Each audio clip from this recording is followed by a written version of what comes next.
Shalom kekasih-kekasih Tuhan. Renungan pada hari ini berjudul Memutarbalikkan Kenyataan. Sebelum kita mendengarkan renungan pada saat ini, marilah kita sama-sama mengawalinya dengan berdoa.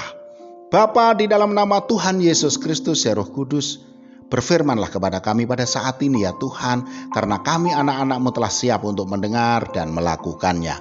Dalam nama Tuhan Yesus Kristus, amin. Firman Tuhan pada saat ini terambil dari Markus 4 ayat 41.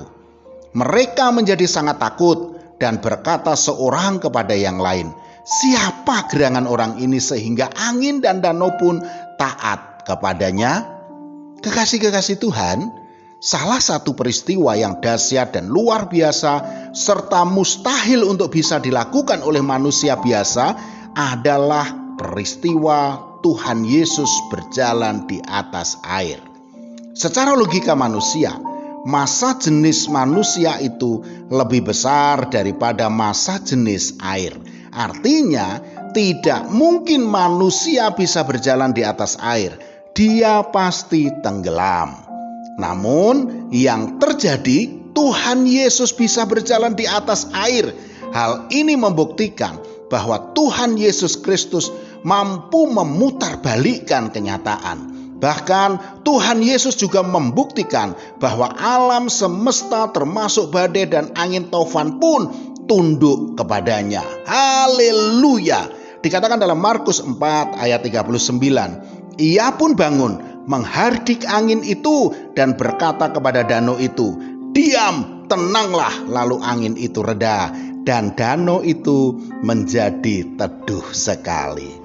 Saudaraku, kalau badai dan angin taufan saja bisa taat dan tunduk kepada Tuhan Yesus Kristus, masihkah kita meragukan kekuasaannya? Tuhan Yesuslah yang paling berkuasa atas segala hal, termasuk badai yang sedang berkecamuk dalam hidup kita. Tuhan Yesus sanggup mengubah yang tidak mungkin menjadi mungkin terjadi. Kalau kita memandang kepada Tuhan Yesus dengan yakin dan teguh dan tanpa ada keraguan atau fokus kita hanya kepadanya saja, percayalah saudaraku, kita pasti bisa memutarbalikkan kenyataan. Kita pun juga akan bisa berjalan di atas badai kehidupan kita. Namun ketika kita meragukannya dan arah pandang atau fokus kita bukan kepada Tuhan Yesus tetapi kepada badai itu sendiri, maka justru kitalah yang akan tenggelam. Hal ini pernah dialami oleh Petrus. Ketika ia memandang kepada Tuhan Yesus lalu turun dari perahu, dia bisa berjalan di atas air. Namun ketika logikanya mulai muncul dan Petrus diliputi oleh keraguan, maka ketika dirasakannya ada tiupan angin, tenggelamlah Petrus.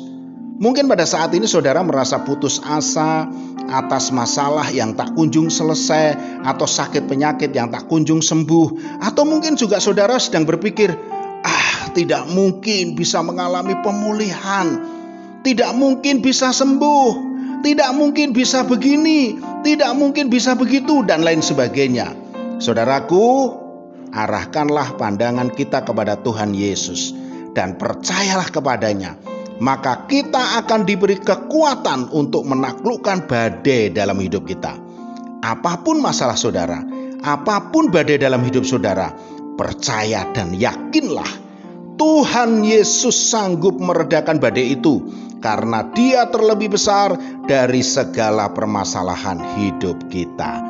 Amin. Mari kita berdoa. Bapa, di dalam nama Tuhan Yesus Kristus ya Roh Kudus, kami letakkan seluruh beban kehidupan kami di bawah kaki-Mu, dan kami percaya kuasa-Mu sanggup memulihkan kami.